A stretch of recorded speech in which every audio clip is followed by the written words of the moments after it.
Hi there, I'm going to tell you about how I lost 10 kilos in 10 weeks, which is about 1.5 stone, I think, something like that. I was going to do a video log of the process, but I didn't think I could actually do it, but I have done it. There are reasons why I did need to do it, and if you want to see the reasons why, you can check out my other video I've made about that.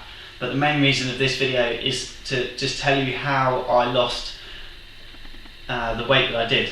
I went from a 36-inch waist to 32, and I lost 10 kilos. I went from about 85 kilos to 75 kilos in 10 weeks. So that's a kilo a week. So in just over 2 months, I was a bit of a different person.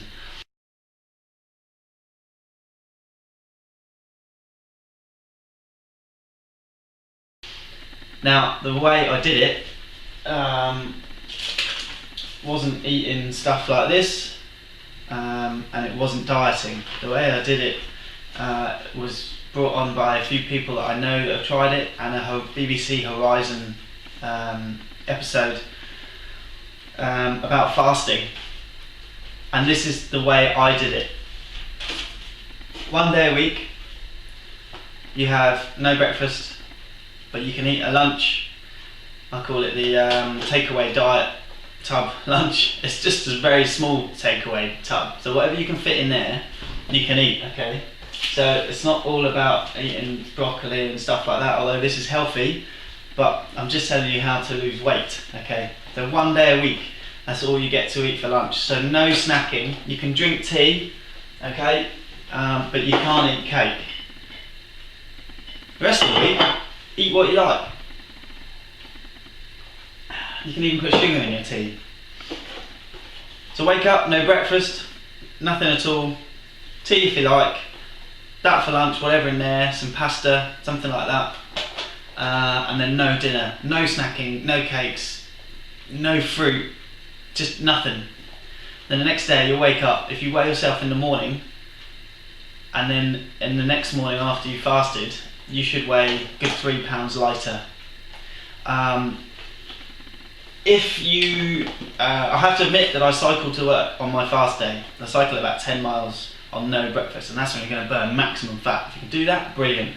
I think if you're someone that really doesn't like exercising, although again you should do it, it's healthy, then maybe don't have this for lunch at all. In theory it's about 500 calories in there.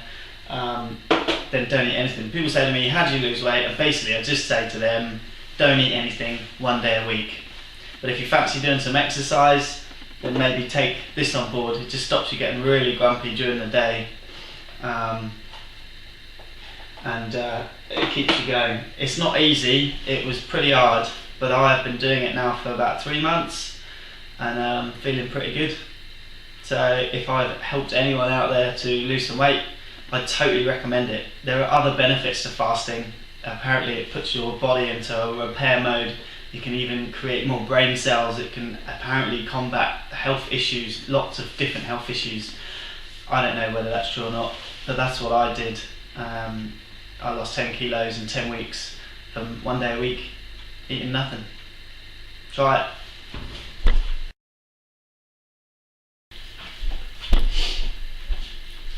I actually wanted to tell you about the benefits of fasting as opposed to normal dieting. Normal dieting, basically every day you're like, oh, I really want that cake, oh, but I shouldn't, and you're always killing yourself about it. The thing with dieting is 1 day a week. You wake up in the morning and you know that by the time you go to bed you're not going to eat nothing, so you've got a defined goal. So it's dead easy to stay within that. Okay, it's not easy, but you'll do it if you want to do it. On the other days, you can eat what you like.